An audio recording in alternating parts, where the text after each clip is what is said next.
That's right. So you do see some people that can still make sense of doing that. It's occasionally, but it took a little while for me. It took a little while for me to make sense of, well, Facebook's live, man. You keep saying the same thing over and over. Look at that 1970s haircut I've got, man. I need a cut, don't I? How bad is my hair, Lorema? I like it. Do you? Little sideburn, huh? It ain't no mullet. It's thick on the sides and thin on the top. I don't like it. Going in there to get my cut today. 60 seconds of gratitude. Welcome to the morning grind. Every Monday through Friday, we bring you something about life, business, finance. Who knows what it's going to be about? Who made the most calls yesterday? I did. Josh did. Did everybody know Josh made the most calls? Yep. Does it bother anybody that Josh is getting ahead, or you're like, man, that's cool, do it? How do you think they feel? Hey, let that guy make all them phone calls. Talk to 13 people, 75 calls, magnificent day. Noah, 51 people or 51 phone calls, 3 appointments. Did you meet all 3 people? Did anybody? No, it's, one's for today, one's for tomorrow. Good. Andre, 51 phone calls, talked to 2 people. Lorema, 53 phone calls. Hayden, 50 phone calls. That was our top 5. That was the five people hit a target yesterday. That is magnificent. Zach Raines, good morning. Gracie! Thank you for getting on here. Zach, Van, Gracie, Rabbit. The Rabbit is on here. Drew, back on the big screen. Drew, we're looking for you. We need an APB. We got a baby calf that's got out of the fence.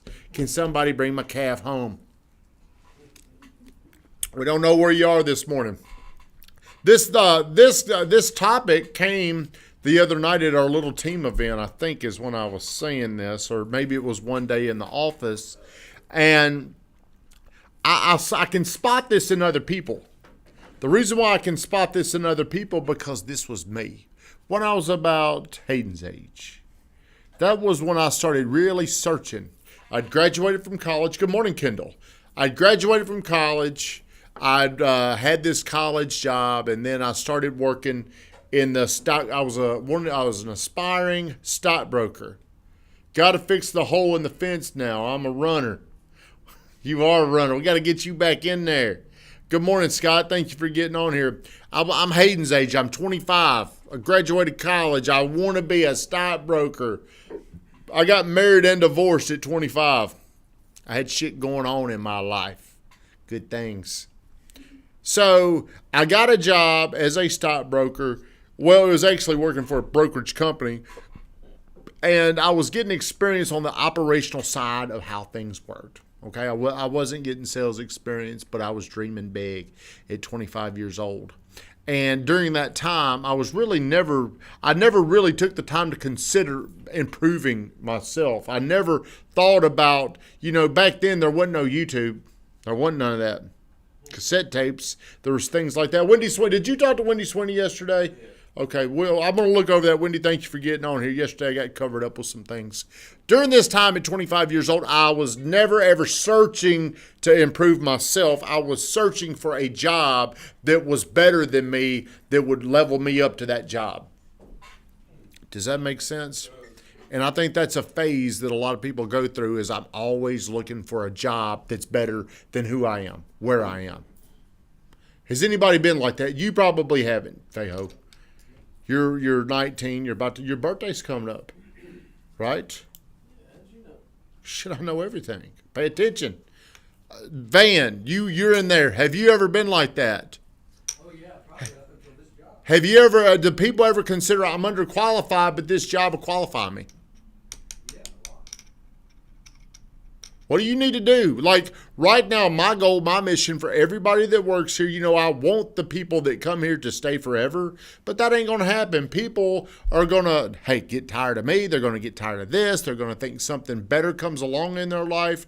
But what I teach everybody, or what my purpose, my intention is for everybody that comes here, is to get a little something that they take away that makes them more qualified for the next opportunity. If you get really, really good at what you do, Other people will seek you out. But if you're somebody, hey, have I ever talked to you about somebody? Hey, we have, haven't we?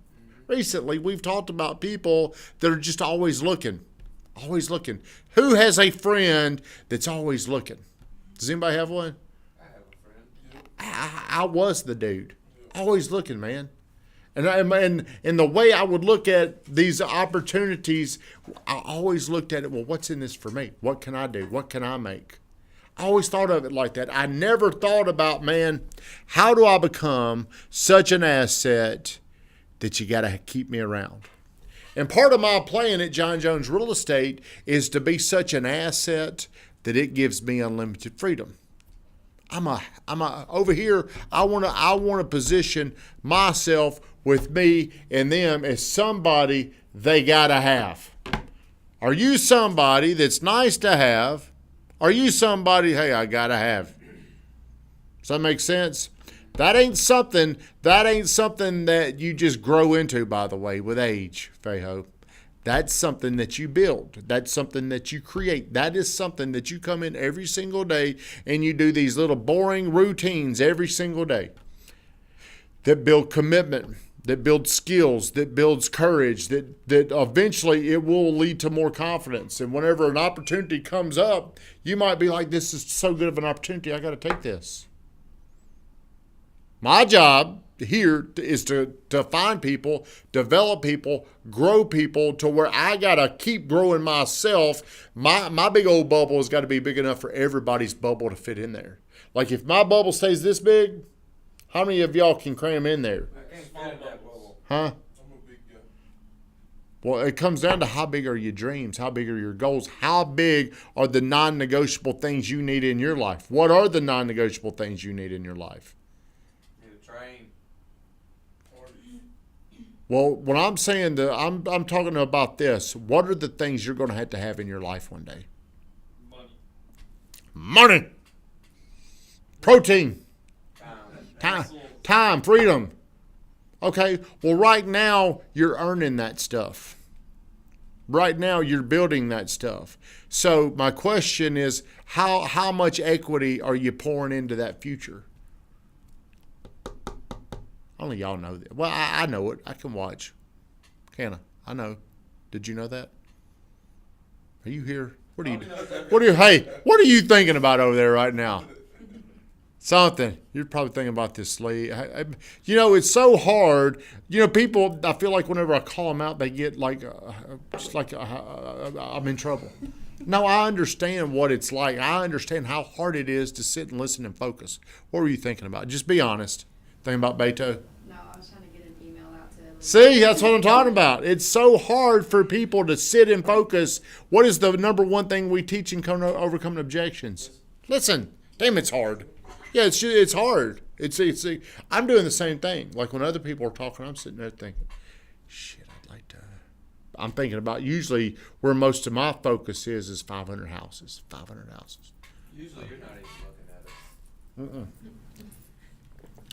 But my wife says the same thing. My wife has similar complaints. Hey, even when I'm here, I'm not here. I understand. It's not that I'm not listening. I'm just dreaming. I'm mapping out what I got to have one day. Do y'all think like that? At 25, I wasn't really thinking like that because I was thinking about what can I do right now to get you do it to me. She's on here. We didn't even know my wife was on here. See, what she doesn't realize is I'm thinking about what our future life is going to look like. She's talking about this, but I'm thinking about what's that future that I want. 47, going to be 48 in a month and a half. I already feel like way behind at 48. When I was younger, I thought, shit, by the time I'm 40, I'm rich. That's what I was thinking. It gets here quick. And it will never happen if you don't do the things I talk about unless you win the lottery. Or if you're a girl I'm sorry to sound so sexist, but I guess today you could be a man and find a sugar mama. You could marry rich. You could. I mean, I know a lot of women that make a lot of money. Hey, Belinda. Hello. She makes a lot of money. Carry on. Hey, there's a lot of women make a lot of money. But do you want to depend on something like that? Do you want to depend on luck? Or do you just want to go out and do it the old-fashioned way where you build yourself and you create this? I think there's always a fulfillment need for people there. No, there's not. There's not. There's a lot of people that don't need anything. You don't think they're Unsatisfied. lacking If I am satisfied, nothing motivates me. How many people do you know out there that aren't motivated? That don't have shit. They sit around and they Xbox and they get high all day. That was me. What did you need back then? Good old Bag. sack of weed. You need a bag of weed. That's it.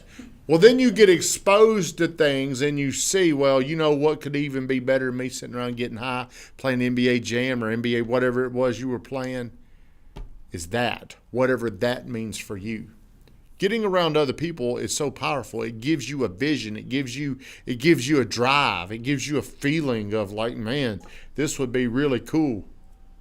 Like if I get on Coach's airplane with him, or if I get in his Mercedes Sprinter, if we're going down to his beach house, it opens up this dreamer inside of me. And then I'm like, well, I could have this too.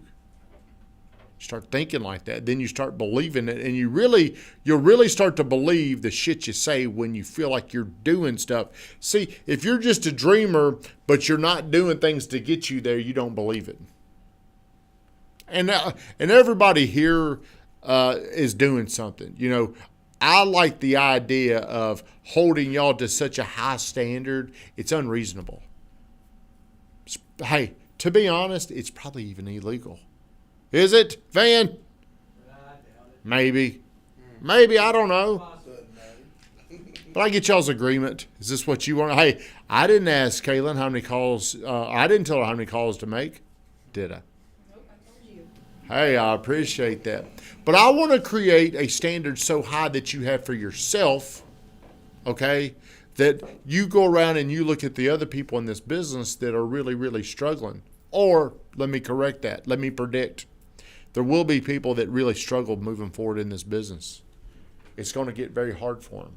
Why do you say that? Because there's just not as much to sell out there. There's more competition. There's people that buy homes directly where there's no middleman agent involved anymore. Commissions are going to get tighter. Okay? People are going to make less money because of their actions. It's not going to happen because of anything other than what they're not doing. It ain't just about working hard, is it, Lorema? Today in our industry, the elite people. It's hard to outwork other hard workers, right? If we're all working hard, what's the next advantage we can go to? Getting better. Getting better, Working smarter. working smarter, Thinking outside the box, being creative. being creative. See, if we're even on our workloads, if we're all working hard, what's going to be the next level of separation? What can we do that other people either won't or can't or don't know?